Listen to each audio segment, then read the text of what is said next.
പിതാവിൻ്റെയും പുത്രൻ്റെയും പരിശുദ്ധാത്മാവിൻ്റെയും നാമത്തിൽ ആമേൻ. വിശ്വാസികളുടെ സമൂഹത്തിന് ഒരേ ഹൃദയവും ഒരേ മനസ്സുമായിരുന്നു എന്ന് നടപടി പുസ്തകത്തിൽ പറയുന്ന യേശു കർത്താവേ, തിരുമുൻപിൽ ഞങ്ങൾ പ്രാർത്ഥിക്കുന്നു. ഞങ്ങളുടെ ഇടയിൽ, സഭകളുടെ ഇടയിൽ, ഇടവകാംഗങ്ങളുടെ ഇടയിൽ, സന്യാസ സഭകളുടെ ഇടയിലെല്ലാം നിൻ്റെ സ്നേഹത്തിൻ്റെ ചൈതന്യം പകരണമേ. ഈശോനാഥ, ഇന്ന ദിവസം ഞങ്ങളിവിടെ അവിടുത്തെ തിരുവചനം ധ്യാനിക്കുമ്പോൾ അവിടുത്തെ പരിശുദ്ധാത്മാവിന് വേണ്ടി ഞങ്ങൾ പ്രാർത്ഥിക്കുന്നു. എൻ്റെ പിതാവിനാൽ ആകർഷിക്കപ്പെടാതെ ആർക്കും എൻ്റെ പക്കലേക്ക് വരുവാൻ പറ്റുകയില്ല എന്നറിയിച്ച യേശുവേ, പരിശുദ്ധാത്മാവ് വന്നു കഴിയുമ്പോൾ സകല കാര്യങ്ങളും ഞങ്ങളെ പഠിപ്പിക്കും. മറ്റാരും നിങ്ങളെ പഠിപ്പിക്കേണ്ടതില്ല. അവൻ്റെ അഭിഷേകം എല്ലാ കാര്യങ്ങളും നിങ്ങളെ പഠിപ്പിക്കും. ഈ വചനങ്ങളെല്ലാം ഞങ്ങൾ അനുസ്മരിക്കുകയും വിശ്വസിക്കുകയും ചെയ്യുന്നു. വാഗ്ദാനങ്ങളിൽ വിശ്വസ്തനായ ദൈവമേ, വചനത്തിലൂടെ അനേകം ജനതയെ പരിശുദ്ധാത്മാവ് കൊണ്ട് അഭിഷേകം ചെയ്ത കർത്താവേ, ഈ വചന ശുശ്രൂഷയുടെ മേലെ നിൻ്റെ കരുണാകടാക്ഷമുണ്ടാകട്ടെ. ഈ വചനം ശ്രവിച്ചുകൊണ്ടിരിക്കുന്ന എല്ലാവരെയും, ഈ തിരുവചനം പറയുന്ന എന്നെയും നിൻ്റെ പരിശുദ്ധാത്മാവിൽ പരിപൂരിതരാക്കണമേ. യോർദാൻ നദിയിൽ ഇറങ്ങി വന്ന പരിശുദ്ധാത്മാവ് മാടപ്രാവായി ഞങ്ങളുടെ മേൽ ആവസിക്കട്ടെ. കർത്താവെ, നിൻ്റെ പരിശുദ്ധാത്മാവ് എഴുന്നള്ളി വരട്ടെ. നിൻ്റെ ദിവ്യശക്തി ഞങ്ങളിൽ നിറയട്ടെ. നിൻ്റെ ദിവ്യവചനത്തിൻ്റെ ആന്തരിക അർത്ഥവും ആഴവും ഞങ്ങൾ ഗ്രഹിക്കുവാൻ ഞങ്ങളുടെ മനസ്സുകളിൽ നീ തുറക്കണമേ. ദൈവമായ കർത്താവെ, ഞങ്ങളുടെ പ്രാർത്ഥന അവിടുന്ന് ശ്രവിക്കണമേ. ദൈവമേ, ഞങ്ങളുടെ മേൽ അത്യധികമായ വിധത്തിൽ കരുണ തോന്നണമേ, കരുണ വർഷിക്കണമേ, അലിവ് തോന്നണമേ. യേശുവേ, ഹല്ലേലൂയ, ഹല്ലേലൂയ, ഹല്ലേലൂയ. യേശുവേ നന്ദി, യേശുവേ സ്തുതി, യേശുവേ സ്തോത്രം, യേശുവേ ആരാധന. കർത്താവെ, അങ്ങേക്ക് സ്തുതിയും സ്തോത്രവും ആരാധനയും മഹത്വവും എന്നേക്കും ആമേൻ. 133 സങ്കീർത്തനം 1 മുതൽ 3 വരെയുള്ള തിരുവചനം. സഹോദരർ ഏകമനസ്സായി ഒരുമിച്ച് വസിക്കുന്നത് എത്ര വിശിഷ്ടവും സന്തോഷപ്രദവുമാണ്. അഹ്റോന്റെ തലയിൽ നിന്ന് താടിയിലേക്ക് ഇറങ്ങി അങ്കിയുടെ കഴുത്തുപട്ടയിലൂടെ ഒഴുകുന്ന അമൂല്യമായ അഭിഷേക തൈലം പോലെയാണ് അത്. സിയോൻ പർവ്വതങ്ങളിൽ പൊഴിയുന്ന ഹെർമോൻ തുഷാരം പോലെ ആണത്. അവിടെയാണ് കർത്താവ് തൻ്റെ അനുഗ്രഹവും അനന്തമായ ജീവനും പ്രദാനം ചെയ്യുന്നത്. Price the Lord. ഹല്ലേലൂയ. യേശുവേ നന്ദി, യേശുവേ സ്തുതി, യേശുവേ മഹത്വം. പ്രിയപ്പെട്ട സിസ്റ്റേഴ്സ്, പ്രിയപ്പെട്ട ബ്രദേഴ്സ്, സ്നേഹമുള്ള യുവതി യുവാക്കളെ, മാതാപിതാക്കളെ, വളരെ രസകരമായൊരു തിരുവചന ഭാഗമാണ് നാം ഇപ്പോൾ ശ്രമിച്ചത്. കൂട്ടായ്മയിൽ വസിക്കുന്നത്, കൂട്ടായ്മയിൽ എങ്ങനെ ഏകമനസ്സായി ഒരുമിച്ച് വസിക്കുന്നത് എത്ര വിശിഷ്ടം, എത്ര സുന്ദരം, എത്ര മനോഹരം, എത്ര വിസ്മരണീയം എന്നാണ് സങ്കീർത്തകൻ പറയുക. വളരെ അത്ഭുതത്തോടും ആശ്ചര്യത്തോടും കൂടിയാണ് സങ്കീർത്തകൻ ഈ വചനം എഴുതിയിരിക്കുക. അതുകൊണ്ട് തന്നെ ഈ വചനം എഴുതുമ്പോൾ അത് അവസാനിപ്പിക്കുന്നത് ഫുൾ സ്റ്റോപ്പിട്ടല്ല, മറിച്ച് ആശ്ചര്യചിഹ്നം ഉപയോഗിച്ചാണ്. അത് അതീവ സന്തോഷപ്രദമാണെന്നാണ് സങ്കീർത്തകൻ പറയുന്നത്. അതെങ്ങനെയാണ്? ഈ അഹ്റോൻ്റെ തലയിൽ നിന്നും താടിയിലേക്ക് ഇറങ്ങി ആഗിയുടെ കഴുത്തുവട്ടയിലൂടെ ഒഴുകുന്ന അമൂല്യ അഭിഷേക തൈലം. ഈ പഴയ നിയമത്തിൽ കുംഭത്തിൽ ഈ തൈലം നിറയ്ക്കുമായിരുന്നു, രാജാക്കന്മാരെയും പുരോഹിതരെയും ഒക്കെ അഭിഷേകം ചെയ്യുവാനായിട്ട്. അങ്ങനെ ആ കുംഭത്തിലെ തൈലം തിരഞ്ഞെടുക്കപ്പെടുന്ന വ്യക്തിയുടെ ശിരസിലേക്ക് ഒഴുക്കും. അപ്പോൾ ആ ശിരസിൽ നിന്നും ഇങ്ങനെ അഭിഷേക തൈലം ഒഴുകിയിറങ്ങുന്നത് കാണുവാൻ അതിമനോഹരമായിരുന്നു. പ്രത്യേകിച്ച് ഈ അഹ്റോൻ്റെ കാര്യത്തിൽ നീണ്ട താടിയും ഇതെല്ലാം ഉണ്ടായിരുന്ന, തലമുടിയൊക്കെ ഉണ്ടായിരുന്ന അഹ്റോൻ്റെ ഈ തലയിൽ നിന്ന് ഒഴുകിയിറങ്ങുന്ന തൈലം, അഥവാ നമ്മൾ കാണാൻ പറ്റുമല്ലോ നല്ല മഞ്ഞുകാലത്ത് ഈ മഞ്ഞ് തുള്ളികൾ ഇങ്ങനെ ഇറ്റിറ്റിട്ടിട്ട് വീഴുന്നതും, ഈ മഞ്ഞ് തന്നെ വീഴുന്നതും, തുള്ളിയായിട്ടല്ല അല്ലാതെ വീഴുന്നൊക്കെ മരത്തിൽ നിന്ന് ഇങ്ങനെ താഴോട്ട് പോരുന്നൊക്കെ കാണാൻ നല്ല രസമാണ്. അപ്പോൾ അതിനോടാണ് ഉപമിക്കുക. ഈ പ്രപഞ്ചത്തിലെ ഈ സുന്ദരവും രസകരവും മനോഹരവുമായ യാഥാർത്ഥ്യങ്ങളോടും അതുപോലെ ഈ അഭിഷേക തൈലത്തോടും ഒക്കെയാണ് കൂട്ടായ്മയുള്ള ജീവിതത്തെ സങ്കീർത്തകൻ താതാത്മ്യപ്പെടുത്തിക്കൊണ്ട് പറയുന്നത്. അത് സുന്ദരമാണ്, അത് മനോഹരമാണ് എന്നും. ഇനി മാത്രമല്ല, അങ്ങനെയുള്ളിടത്ത് എന്ത് സംഭവിക്കും? അവിടെയാണ് കർത്താവിൻ്റെ അനുഗ്രഹവും അനന്തമായ ജീവനും പ്രദാനം ചെയ്യുന്നത് എന്ന്. എവിടെ ഈ നിർമ്മലമായ കൂട്ടായ്മയുണ്ടോ, എവിടെ ഈ പവിത്രമായ ഐക്യമുണ്ടോ, ഹൃദയങ്ങളുടെ ഒന്നിച്ചിരിപ്പുണ്ടോ, ഏക മനസ്സ് ഒന്നിച്ചിരിപ്പുണ്ടോ, അവിടെ ദൈവത്തിൻ്റെ കൃപയുടെ നീർച്ചാൽ പ്രവാഹമുണ്ട്. പ്രിയപ്പെട്ട സഹോദരങ്ങളെ, അതുകൊണ്ട് നമ്മുടെ സമൂഹ ജീവിതം എന്ന് പറയുന്നത് ദൈവം തെരഞ്ഞെടുത്ത് ദൈവം നിശ്ചയിച്ച് നൽകിയതും ദൈവത്തിൻ്റെ തെരഞ്ഞെടുപ്പ് ഉള്ളതുകൊണ്ട് ദൈവത്തിൻ്റെ കൃപയുടെ നീർച്ചാൽ ഒഴുകുന്നതുമായ സ്ഥലമാണ്. എൻ്റെ തിരഞ്ഞെടുക്കപ്പെട്ടവർ ദീർഘകാലം തങ്ങളുടെ അധ്വാനത്തിൻ്റെ ഫലം അനുഭവിക്കും, അവരുടെ അധ്വാനം വൃഥാ ആവുകയില്ല. യെശയ്യാ 65:21 പറയുകയാണ്. അതുപോലെ തിരഞ്ഞെടുക്കപ്പെട്ടതിനെക്കുറിച്ച് നിയമാവർത്തനം 7:6 പറയും, നിങ്ങളുടെ ദൈവമായ കർത്താവിന് നിങ്ങൾ വിശുദ്ധ ജനമാണ്. ഓരോ സമൂഹ അംഗങ്ങളും ഓർക്കേണ്ടതാണ്, നിങ്ങൾ തിരഞ്ഞെടുക്കപ്പെട്ടവരാണ്, വിശുദ്ധ ജനമാണ്. ഭൂമുഖത്തുള്ള എല്ലാ ജനതകളിൽ നിന്നും തൻ്റെ സ്വന്തം ജനമാകേണ്ടതിന് അവിടെ നിങ്ങളെ തിരഞ്ഞെടുത്തിരിക്കുന്നു. കർത്താവ് തിരഞ്ഞെടുത്ത്, കർത്താവ് നിശ്ചയിച്ചത്. നമ്മളാരും നിശ്ചയിച്ചതല്ലോ നമ്മുടെ സമൂഹങ്ങളെ? ആണോ സിസ്റ്റേഴ്സ്? തീർച്ചയായിട്ടും അല്ല. കർത്താവ് നിശ്ചയിച്ചതും കർത്താവ് തിരഞ്ഞെടുത്തതും ആയ ഒരു കൂട്ടായ്മയാണ് സന്യാസ സമൂഹം എന്ന് പറയുന്നത്. ഇങ്ങനെയുള്ളവിടെ ഈ കൂട്ടായ്മയിൽ എന്തുണ്ടാവുക എന്ന് പറയുക, അവിടെയാണ് കർത്താവ് തൻ്റെ അനുഗ്രഹവും അനന്തമായ ജീവനും പ്രദാനം ചെയ്യുന്നത്. സഭാപിതാക്കന്മാർ പരിശുദ്ധാത്മാവിനെ കുറിച്ചുള്ള പ്രബോധനത്തിലും ഇപ്രകാരം പറയാറുണ്ട്. എവിടെയാണ് ആത്മാവിൻ്റെ അഭിഷേകം ശക്തമാകുന്നതെന്ന് ചോദിച്ചാൽ, എവിടെ യേശുവിൻ്റെ നാമത്തിൽ കൂട്ടായ്മയുണ്ടോ അവിടെ എന്ന് പറയും. അതുകൊണ്ട് ലെറ്റസ് ഹേസ് ദ അസംബ്ലീസ് എന്ന് പറയും. നമ്മുടെ കൂട്ടായ്മകളെ നമുക്ക് ത്വരിതപ്പെടുത്താം, നമ്മുടെ കൂട്ടായ്മകളെ നമുക്ക് സ്പീഡപ്പ് ചെയ്യാം. അവിടെ ആത്മാവിൻ്റെ അഭിഷേകമുണ്ട്. അപ്പോൾ ഇടവക കൂട്ടായ്മയിൽ, കുടുംബ കൂട്ടായ്മയിൽ, സന്യാസ കൂട്ടായ്മയിലാണ് ദൈവത്തിൻ്റെ ശക്തമായ ഇടപെടലുണ്ടാകുന്നത്. പന്തക്കുസ്ത തന്നെ അങ്ങനെയുള്ളൊരു കൂട്ടായ്മയിലായിരുന്നു. നടപടി പുസ്തകത്തിലെ പന്തക്കുസ്ത അനുഭവങ്ങളെല്ലാം നിറഞ്ഞു നിൽക്കുന്നത് ഒറ്റപ്പെട്ട ഒരു സ്ഥലത്തോ ഒരു വ്യക്തിയിലോ അല്ല, മറിച്ച് കൂട്ടായ്മയിലാണ്. നടപടി പുസ്തകം 2-ാം അധ്യായത്തിൽ പരിശുദ്ധമ്മയുടെ നേതൃത്വത്തിലുള്ള കൂട്ടായ്മയിലാണ് ഈ പന്തക്കുസ്തായുടെ ആത്മാവ് തീനാവായി വരുന്നത്. 4-ാം അധ്യായത്തിൽ കൂട്ടായ്മയിലുള്ള പ്രാർത്ഥനയിലാണ് പരിശുദ്ധാത്മാവിൻ്റെ അഭിഷേകം ഉണ്ടാകുന്നതും കൃപാവരത്തിൻ്റെ വലിയ സമൃദ്ധി ഉണ്ടാകുന്നതും. നടപടി പുസ്തകം 8-ാം അധ്യായത്തിലും 10-ാം അധ്യായത്തിലും നമ്മൾ ശ്രദ്ധിച്ചു കഴിഞ്ഞാലും പന്തക്കുസ്തായുടെ വലിയ അനുഭവം ഉണ്ടായിരിക്കുന്നതൊക്കെ ഈ കൂട്ടായ്മയിലാണ്. ഇതാ വചനം തന്നെ പറയുന്നു, ഇങ്ങനെയുള്ള കൂട്ടായ്മയിൽ അവിടെയാണ് കർത്താവ് അതിൻ്റെ അനുഗ്രഹവും അനന്തമായ ജീവനും പ്രദാനം ചെയ്തത്. പ്രിയപ്പെട്ട സഹോദരി സഹോദരന്മാരെ, നമ്മുടെ ഇടവക കൂട്ടായ്മയിലും സന്യാസ സമൂഹത്തിലും റിലീജിയസ് കമ്മ്യൂണിറ്റി, ഇവിടെയൊക്കെ ദൈവം കൃപകൾ ചൊരിയുവാൻ വേണ്ടി പ്രത്യേകം നിശ്ചയിച്ചിരിക്കുന്ന സ്ഥലങ്ങളാണ്. ഈ കൃപകളെ ഏറ്റുവാങ്ങി വേണം, കൃപകളെക്കുറിച്ചുള്ള അവബോധത്തിൽ വേണം നമ്മൾ വളരുവാൻ വേണ്ടി, മുന്നേറുവാൻ വേണ്ടിയിട്ട്. അതുകൊണ്ട് സമൂഹത്തെ ഒരിക്കലും നമ്മൾ മാറ്റി നിർത്തിയല്ല വേണ്ടത്, മറിച്ച് സമൂഹത്തിലായിരിക്കുന്നതിൻ്റെ അഭിമാനത്തോടും ആനന്ദത്തോടും കൂടി ദൈവസന്നിധിയിലേക്ക് വീണ്ടും വീണ്ടും അടുക്കണം. അപ്പോൾ ദൈവം വീണ്ടും വീണ്ടും നമ്മുടെ ഹൃദയങ്ങളെ, നമ്മുടെ കരങ്ങളെ അവിടുത്തെ കൃപകൾ കൊണ്ട്, സമൃദ്ധി കൊണ്ട് സമ്പന്നമാക്കും. Praise the Lord, hallelujah. യേശുവേ നന്ദി, യേശുവേ സ്തുതി. നമ്മളൊന്ന് കുർബാനയുടെ ആധ്യാത്മികതയും കുർബാനയിൽ കേന്ദ്രീകൃതമായ സമൂഹ ജീവിതത്തെക്കുറിച്ചൊന്ന് ആലോചിച്ച് നോക്കി.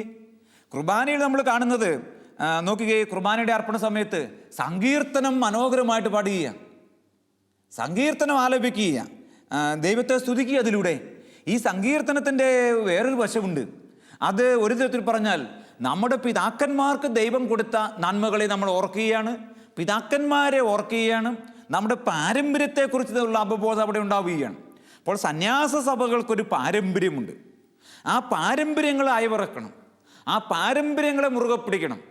അല്ലാതെ എല്ലാം പുരോഗമനത്തിന് വേണ്ടിയിട്ട്, പുരോഗതിക്ക് വേണ്ടിയിട്ട്, വെറും ഒരു നൈമിഷികമായ കയ്യടിക്ക് വേണ്ടിയിട്ട് എല്ലാ വിശ്വാസ സത്യങ്ങളെയും പാരമ്പര്യങ്ങളെയും അവഗണിക്കുന്നതല്ല സമൂഹ ജീവിതം. മറിച്ച് ഓരോ സമൂഹത്തിനും അതിൻ്റെ തുടക്കമുണ്ട്, അതിനൊരു പാരമ്പര്യമുണ്ട്. ഓരോ ഇടവകയ്ക്കും ഒരു പാരമ്പര്യമുണ്ട്, ആഗോള സഭയ്ക്കൊരു പാരമ്പര്യമുണ്ട്. ഈ പാരമ്പര്യങ്ങൾക്ക് വിലയുണ്ട്. നമ്മൾ ഇന്ന് നോക്കിക്കേ, കേരളത്തിലെ ആളുകളുടെ ഇടയിൽ ഇപ്പോൾ സംസാര വിഷയം തന്നെയാണ് ഏത്, ഈ കുടുംബചരിത്രം എഴുതുമ്പോൾ, കുടുംബചരിത്രം എഴുതി പോകുമ്പോൾ ആര് കുടുംബചരിത്രം എഴുതിയാലും സീറോ മലബാർ റീത്തിലെ കുടുംബത്തിലാണെങ്കിൽ പ്രത്യേകിച്ച് നമുക്ക് കാണാൻ പറ്റും, അവർ ചെന്നെത്തുന്നത് എവിടെയായിരിക്കും? പാലിയൂരോ തോമാസികയിലൊക്കെ ആയിരിക്കും. അപ്പോൾ കുടുംബചരിത്രം എഴുതുന്നവരുടെ ആൾക്കാർ ചോദിക്കുന്ന തമാശയ്ക്കായിട്ട്, എവിടെയായി, എത്തിയോ? അതായത് അതിൽ നമുക്ക് അഭിമാനമുണ്ട്. എങ്കിൽ തീർച്ചയായിട്ടും നമ്മുടെ വിശ്വാസ രഹസ്യങ്ങളെ, സഭയുടെ പാരമ്പര്യത്തെ, സഭാ പ്രബോധനങ്ങളെ, പിതാക്കന്മാരുടെ ചിന്തകളെ നമ്മൾ താലോലിക്കണം. അപ്പോഴാണ് സമൂഹം അനുഗ്രഹമായി മാറുക. അതിനെല്ലാം അവഗണിച്ചിട്ടും പുച്ഛിച്ചിട്ടും തള്ളിയിട്ടും നമുക്കൊരു സന്യാസ സമൂഹം, നല്ലൊരു കമ്മ്യൂണിറ്റി ലൈഫ് പടുത്തുയർത്താൻ പറ്റില്ല. പടുത്തുയർത്താൻ പറ്റുമെന്ന് വെച്ചാൽ വിട്ടുത്തരമാണ്. ഈ അടുത്ത നാളിൽ കേരളത്തിലൊരു സന്യാസിനി സമൂഹം അവരുടെ ഒരു പ്രോവിൻസ് തുടങ്ങിയതിൻ്റെ 100ാം വാർഷികം ആഘോഷിക്കാൻ അവർക്ക് FCC സിസ്റ്റേഴ്സ് അവർ അപ്പോൾ അതിനോടനുബന്ധിച്ച് അതിൻ്റെ ക്ലാരമ്മ എന്ന് പറയുന്ന സിസ്റ്ററിനെ കുറിച്ച് പറഞ്ഞ ഒട്ടനവധി കാര്യങ്ങൾ. ക്ലാരമ്മ ഇങ്ങനെയായിരുന്നു. ക്ലാരമ്മ നാഥൻ്റെ പക്കലേക്ക് ഓടുമായിരുന്നു, വിശുദ്ധ കുർബാനയിലേക്ക് ഓടുമായിരുന്നു, വിശുദ്ധ കുർബാനയിൽ യേശുവിനെ ആരാധിക്കുമായിരുന്നു. അതുകൊണ്ട് അവർ ആ അനുസ്മരണ സമയത്ത് ആവർത്തിച്ച് പറഞ്ഞൊരു കാര്യം ഇതായിരുന്നു: നമുക്കും ഓടാം, നമുക്കും പോകാം.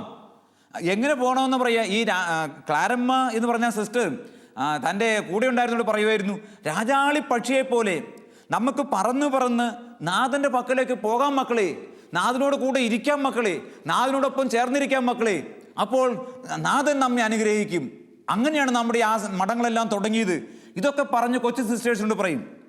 അവർക്ക് ഉത്തേജനമായിരുന്നു. പ്രിയപ്പെട്ട സഹോദരി സഹോദരന്മാരെ, നമ്മുടെ സന്യാസ സമൂഹം, റിലീജിയസ് ലൈഫ്, ഈ പാരമ്പര്യത്തിൻ്റെ വലിയൊരു വശമുണ്ട് ഈ റിലീജിയസ് ലൈഫിന്. അത് നമ്മൾ അവഗണിക്കരുത്, അത് മുറുകെ പിടിക്കണം. അതേസമയം മുന്നോട്ട് പോകണ്ടെന്നും കാലഘട്ടത്തിനനുസരിച്ച് മാറണ്ടെന്നൊന്നുമല്ല ഞാൻ പറഞ്ഞു വരുന്നത്. പക്ഷേ കാലഘട്ടത്തിൻ്റെ മാറ്റങ്ങളെ മാത്രം, അതിൻ്റെ ആ കൊടുങ്കാറ്റിനെയും കാറ്റിനെയൊക്കെ മാത്രം നമ്മളിത് ശ്രദ്ധിച്ചു പോയി കഴിഞ്ഞാൽ സമൂഹ ജീവിതം എത്തേണ്ടടുത്ത് എത്തില്ല. സങ്കീർത്തനം ആലപിക്കുമ്പോൾ പരിശുദ്ധ കുർബാനയിലെ ആധ്യാത്മികതയിൽ തീർച്ചയായിട്ടും അതിന് ഒത്തിരിയേറെ അർത്ഥവ്യാപ്തി വേറെയുണ്ട്. പക്ഷേ ഈ പാരമ്പര്യത്തിൻ്റെയും പിതാക്കന്മാരെക്കുറിച്ചുള്ള അഭിമാനവും നമുക്കുണ്ടാകണം.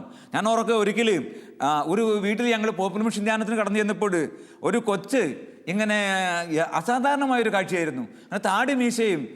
താടി മീശയൊക്കെ വെച്ച് നരച്ചത് വെച്ച് വെറുതെ അപ്പൂപ്പനെ കാണിച്ചു തരികയായിരുന്നു ഞങ്ങളെ. അപ്പൂപ്പനെ കുറിച്ച് ചോദിച്ചപ്പോഴാണ് അവൻ അപ്പൂപ്പൻ്റെ കഥ പറയാൻ വേണ്ടിയിട്ട് ഈ താടി മീശയൊക്കെ എടുത്തു വെച്ചു. കാരണം അവൻ്റെ അപ്പൂപ്പൻ വളരെ വലിയ നായാട്ടുകാരനായിരുന്നു. ഇവന് ഭയങ്കര ത്രില്ല അപ്പൂപ്പനെ കുറിച്ച് ഓർക്കുമ്പോൾ. കാരണം എന്താ അറിയാമോ, ഈ അപ്പൂപ്പനെ കുറിച്ചുള്ള കഥ പറയുന്നതാണ്. അപ്പൂപ്പൻ ആനയെ വെടിവെച്ച് വീഴ്ത്തിയിട്ടുണ്ട്, ഇന്നാണെങ്കിൽ നടക്കില്ല. അതുപോലെ സിംഹത്തെയും കരടിയൊക്കെ ഓടിച്ച കഥകളും, കാട്ടുമൃഗങ്ങളെ ഓടിച്ചതും വേട്ടയാടി കൊണ്ടുവന്നതും, അങ്ങനെ അവിടെ ആ കുടുംബത്തിൽ ആ സ്ഥലത്ത് വീട് വെച്ച കഥകളും ഒക്കെ പറയുക. അപ്പം അപ്പൂപ്പൻ വലിയൊരു ധീരനായിരുന്നു എന്നാണ് ഈ കൊച്ചിൻ്റെ മനസ്സിൽ കയറുന്ന ചിന്ത. അപ്പൂപ്പൻ വലിയ സമർത്ഥനായിരുന്നു, ധീരനായിരുന്നു.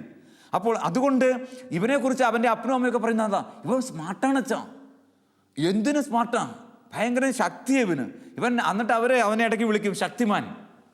അപ്പോൾ ഇവൻ ഈ ശക്തിമാനെ കുറിച്ചുള്ള ചിന്ത വാസ്തവത്തിൽ ഇവൻ്റെ അപ്പൂപ്പൻ്റെ ചിന്തയാണ്. ആ കഥ പറഞ്ഞു കൊടുത്തതാ. അതാ പാരമ്പര്യത്തിൻ്റെ പ്രത്യേകത.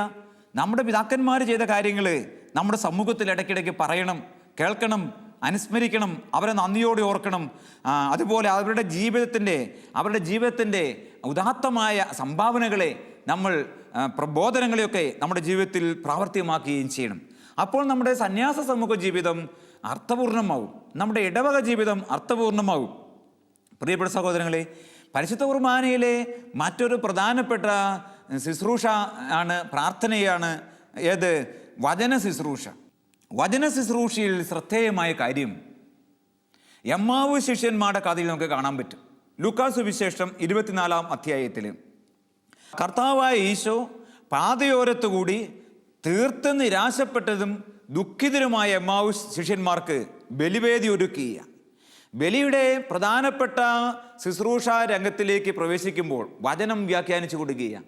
ഈ വചനം അവർക്കൊന്നൊന്നായി മോശ തുടങ്ങിയ പ്രവാചകന്മാരെല്ലാം പറഞ്ഞ ആ രഹസ്യങ്ങൾ, രക്ഷാകര രഹസ്യം, മിശിഹാ രഹസ്യം ഈശോ മിശിഹ വ്യാഖ്യാനിച്ചു കൊടുത്തപ്പോൾ, ഓർമ്മപ്പെടുത്തി കൊടുത്തപ്പോൾ അവർ പറയുന്നത് എന്താ? അവനത് പറഞ്ഞുകൊണ്ടിരുന്നപ്പോൾ നമ്മുടെ ഹൃദയം ജ്വലിച്ചുകൊണ്ടിരുന്നില്ലേ? അപ്പോൾ ഹൃദയം ജ്വലിപ്പിക്കുന്നതാണ് വചനം. അപ്പോൾ ഈ വചനത്തിൻ്റെ സവിശേഷത നമ്മൾ സഭകളിൽ പലപ്പോഴും, കൂട്ടായ്മകളിൽ പലപ്പോഴും വിസ്മരിക്കപ്പെടുകയാണ്. ഞാൻ അടുത്ത കാലത്ത് ഒരു സമൂഹത്തിൽ അവർ വളരെ എക്സ്പെർട്ടാണ്, സ്കൂള് കാര്യങ്ങൾ അതൊക്കെ നടത്തുന്ന കാര്യത്തിൽ. ഭൗതികമായ മണ്ഡലങ്ങളിൽ അവിടെയുള്ള ഓരോരുത്തരും സ്മാർട്ട് ഗേൾസ് ആണെന്ന് വേണമെങ്കിൽ പറയാൻ പറ്റും. ഞാൻ ക്ലാസ് എടുത്തുകൊണ്ടിരിക്കുകയായിരുന്നു. ഞാൻ പല സമയത്തും വളരെ കോമൺ ആയിട്ട് പറയുന്ന ചില ദൈവവചനങ്ങൾ ചോദിച്ചിട്ട് പോലും അവിടെയുള്ള 99% ആളുകൾക്കൊന്നും പറയാനുണ്ടായിരുന്നില്ല. അവരൊക്കെ ചുണ്ടുകൂട്ടിയിരുന്നു. ഞാനപ്പോൾ അവരോട് ചോദിച്ചു, നിങ്ങൾക്ക് വചനത്തിൽ എന്താ സ്ഥാനമുള്ളത് നിങ്ങളുടെ ജീവിതത്തിൽ? അവിടെ വെച്ചോ അവരൊന്നും തന്നെ പ്രത്യത്തിരിച്ചില്ല. പക്ഷെ പുറത്തിറങ്ങിയപ്പോൾ അതിൽ സീനിയേഴ്സ് ആയിട്ടുള്ള ചില സിസ്റ്റേഴ്സ് വളരെ വാർദ്ധക്യത്തിലെത്തിയവർ പറഞ്ഞു, പണ്ട് ഇങ്ങനെയൊന്നും ആയിരുന്നില്ല അച്ഛാ. പണ്ട് ഞങ്ങളുടെ സമൂഹത്തിൽ ഒന്നിച്ചിരുന്ന് ഞങ്ങൾ വചനം വായിക്കുമായിരുന്നു, ഒന്നിച്ചിരുന്ന് ഈ വചനത്തിൻ്റെ സന്ദേശം പങ്കുവയ്ക്കുമായിരുന്നു, ഒന്നിച്ചിരുന്ന് ഈ വചനം ജീവിതത്തിൽ പ്രാവർത്തികമാക്കാൻ പരിശ്രമിച്ചിട്ടുണ്ട്. അന്ന് ഞങ്ങളുടെ കുടുംബത്തിൽ, ഞങ്ങളുടെ റിലീജിയസ് കമ്മ്യൂണിറ്റിയിൽ നല്ലൊരു അഭിഷേകം ഉണ്ടായിരുന്നു, നല്ല ഒരു കൂട്ടായ്മയുണ്ടായിരുന്നു, നല്ല ഒരു ശക്തി ഉണ്ടായിരുന്നു, മനസ്സുകളുടെ ഒരു പൊരുത്തമുണ്ടായിരുന്നു. ഇപ്പോഴോ സ്ഥാപനവൽക്കരിക്കപ്പെട്ടും മോഡേണൈസേഷൻ നടത്തി വന്നപ്പോൾ കർത്താവിൻ്റെ വചനത്തിന് ആ കമ്മ്യൂണിറ്റിയിൽ വലിയ സ്ഥാനമില്ലാതായിപ്പോയി. അവർക്കത് വായിക്കാനോ ആശയങ്ങൾ പങ്കുവെക്കുവാനോ വചന സന്ദേശം ഉൾക്കൊള്ളുവാനോ ഒന്നും സമയമില്ലാതായിപ്പോയി. ഇനി ടൈം ടേബിൾ കിടപ്പുണ്ടാവില്ല എന്നൊന്നും ആരും പറയുന്നില്ല. പ്രിയപ്പെട്ട സഹോദരി സഹോദരന്മാരെ, പ്രിയപ്പെട്ട സിസ്റ്റേഴ്സ്, നമ്മൾ എവിടേക്കാണ് പോവുക? നമ്മുടെ സമൂഹത്തെ അഭിഷേകാഗ്നിയാക്കി മാറ്റുന്നത് ദൈവത്തിൻ്റെ വചനമാണ്. കുർബാനയിലെ ആധ്യാത്മികത എന്ന് പറയുന്നത്, കുർബാന കേന്ദ്രീകൃതമായ സന്യാസ സമൂഹം എന്ന് പറയുന്നത് തീർത്തും തികച്ചും വചനത്തിൽ വേരൂന്നിയ സമൂഹമാണ്. വചനമില്ലാത്ത സമൂഹം വരണ്ടുണങ്ങിയ സമൂഹമാണ്. വചനമില്ലാത്ത സമൂഹം വേര് പിടിക്കില്ല, തഴച്ചു വളരില്ല, പച്ചപ്പുണ്ടാവില്ല, അവിടെ മഴവില്ല് വിരിയില്ല, വർണ്ണങ്ങളുണ്ടാവില്ല. ഇന്ന് നമ്മുടെ സമൂഹങ്ങളിലേക്ക് നമ്മൾ നോക്കിയാൽ, പ്രിയപ്പെട്ട സിസ്റ്റേഴ്സ്, സ്നേഹമുള്ള സഹോദരങ്ങളെ, എന്തുകൊണ്ടാണ് നമ്മുടെ സമൂഹത്തിൽ ഒട്ടനവധി പ്രശ്നങ്ങളും പ്രതിസന്ധികളും ഉള്ളത്? ഒരുപക്ഷെ ലോകത്തിലുള്ളതിനേക്കാൾ കൂടുതൽ പ്രശ്നങ്ങളും പ്രതിസന്ധികളും പൊരുത്തക്കേടുകളും ഇന്ന് സന്യാസ സമൂഹങ്ങളിലില്ലേ? മറച്ചു വെച്ചിട്ട് ഒളിച്ചു വെച്ചിട്ട് എന്താ കാര്യം? കാരണം എന്താ? അവിടെ വചനത്തിൻ്റെ നീരൊഴുക്കില്ല. ഇന്ന് നമ്മുടെ പുഴകളൊക്കെ വറ്റിപ്പോയിരിക്കുകയല്ലേ. വേനൽക്കാലത്ത് നമ്മൾ കേരളത്തിൽ നോക്കിക്കഴിഞ്ഞാൽ കാണാൻ പറ്റുന്ന ഭാരതപ്പുഴ പോലും കിടക്കുന്നത് കണ്ടാൽ മലർന്നു കിടക്കുകയാണ്, ചത്ത് മലച്ചതുപോലെ. നീരൊഴുക്കില്ല.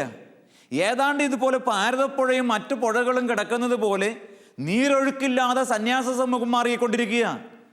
സമൂഹത്തിൽ സങ്കീർത്തനം പറയുന്നത് പോലെ ഏക മനസ്സില്ല, കൂട്ടായ്മയില്ല, ഇനി ഈ ഒന്നിച്ച് വസിക്കുന്നതിൻ്റെ സുഖവും സന്തോഷവുമില്ല. എന്തൊരു ദുരന്തം, എന്തൊരു ദുഃഖം, എന്തൊരു കഷ്ടം! എന്തുകൊണ്ടാ?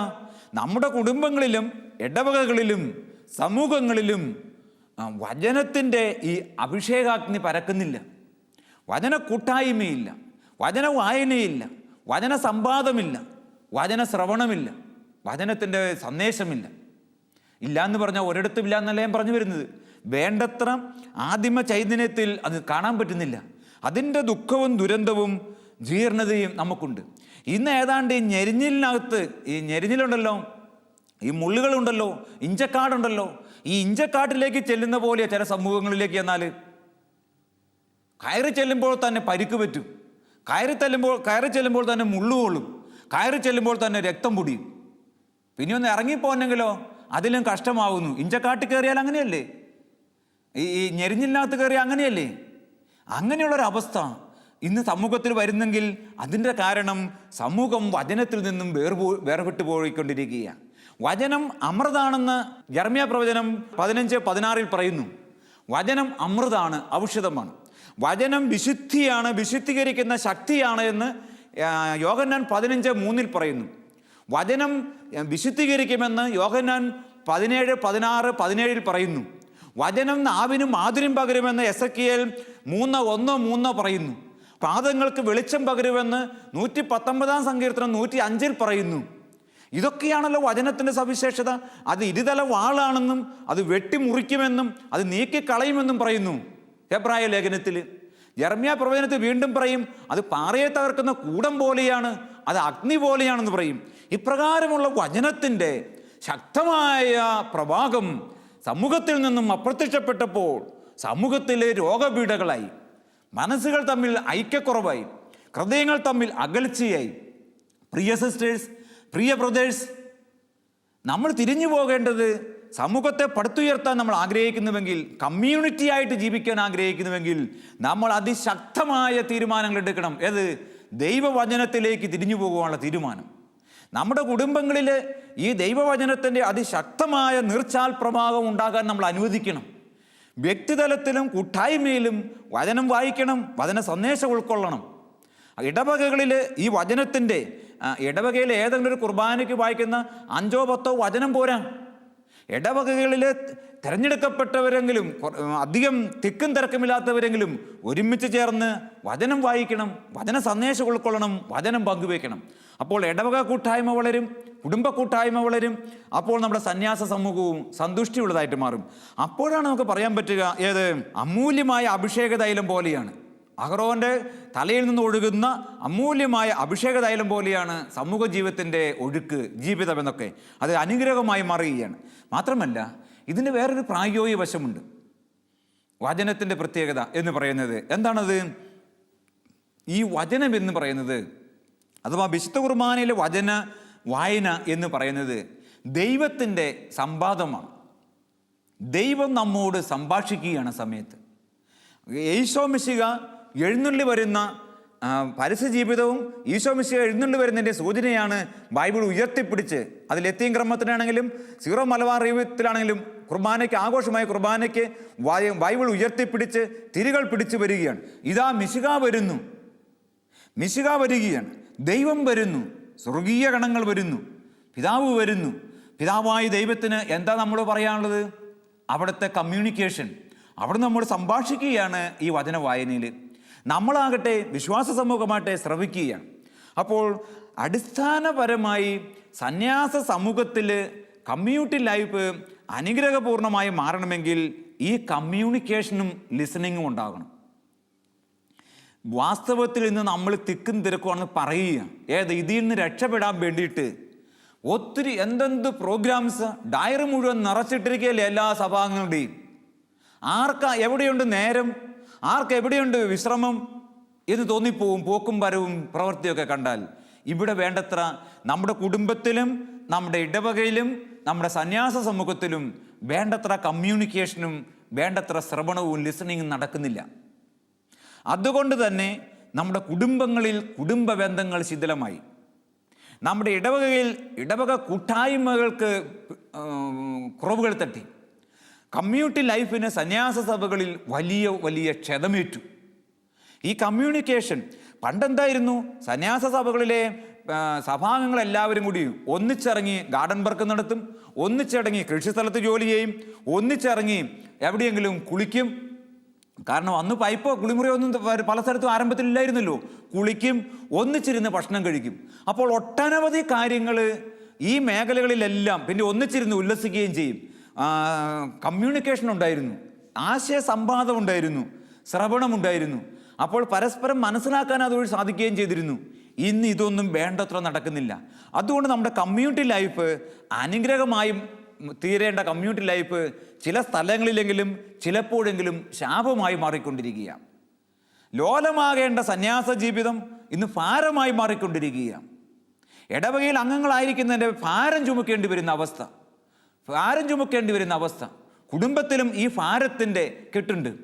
അതുകൊണ്ടാണല്ലോ എബ്രായ ലേഖനം 12-ാം അധ്യായം 1:3 പറയും, നിങ്ങളെ അലട്ടുന്ന പാപവും ഭാരവും നീക്കിക്കളയുക. തീർച്ചയായിട്ടും അത് കുദാശകളിലൂടെയാണ് നടക്കേണ്ടത്, വചനാഭിഷേകത്തിൽ നടക്കേണ്ടത്. അതുപോലെ തന്നെ സ്വാഭാവികമായി ചിന്തിച്ചാൽ നമ്മിലെ സ്വാഭാവികമായ ഈ സംഭാഷണത്തിലൂടെ, കമ്മ്യൂണിക്കേഷനിലൂടെ, സ്വാഭാവികമായ ഈ ശ്രവണത്തിലൂടെ, ലിസണിങ്ങിലൂടെയൊക്കെ ഒട്ടനവധി പാപവും ഭാരവും നീക്കിക്കളയാൻ പറ്റും.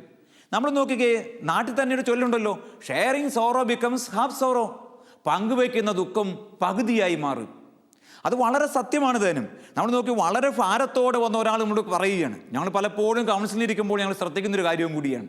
വളരെ ഭാരത്തോടെ വന്ന് പറയുകയാണ്. അത് പറഞ്ഞു കഴിയുമ്പോഴത്തേക്കും അവരൊരു നെടുവീർപ്പെടുന്ന് കാണാൻ പറ്റും. ഇനി മാത്രമല്ല, sharing Joy become double Joy. അതായത് പങ്കുവെക്കുന്ന സന്തോഷം ഇരട്ടിയാവുകയാണ്. അപ്പോൾ ഇത് നടക്കുന്നത് എവിടെയാണ്? സംവാദത്തിലൂടെയാണ്, കമ്മ്യൂണിക്കേഷനിലൂടെയാണ്. അപ്പോൾ ഈ കമ്മ്യൂണിക്കേഷൻ വേണ്ടത്ര നടക്കുന്നുണ്ടോ? ഇല്ലെങ്കിൽ അതിൻ്റെ കാരണം എന്താ? നമ്മൾ ആത്മശോധന ചെയ്യേണ്ടതാണ്.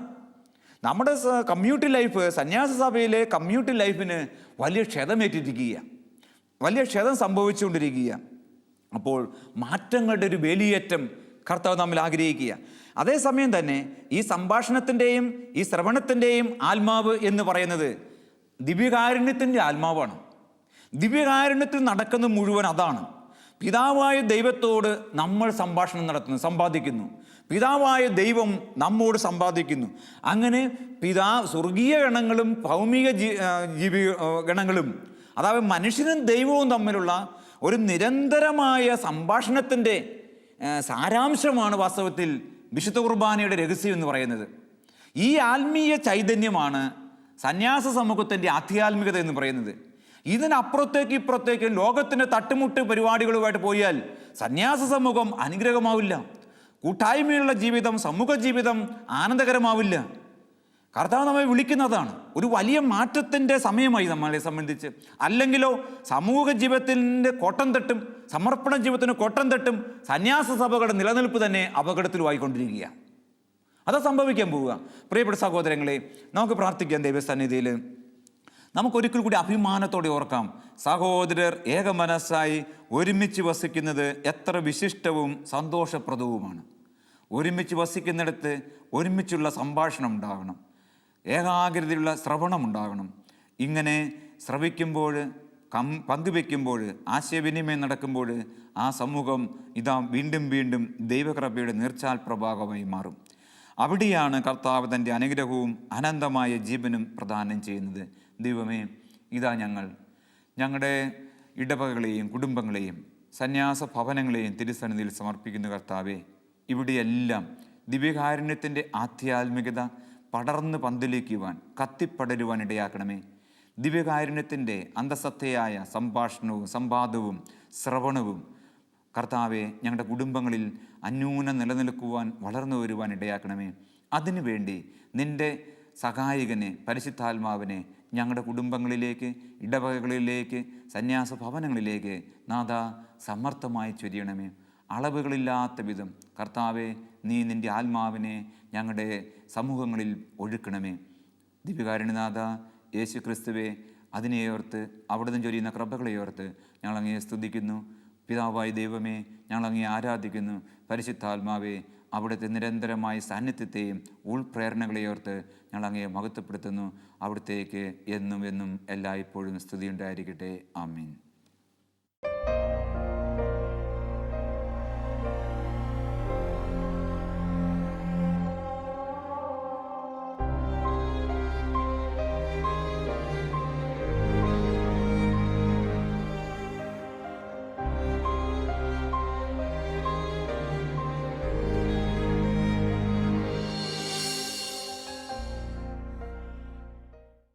വിശദ വിവരങ്ങൾക്ക് director, divine vision, divine retreat centre, Muringoor, Chalakudy 680316, Kerala, south India. Telephone 0091 480 270 8098, 0091 480 270 2613.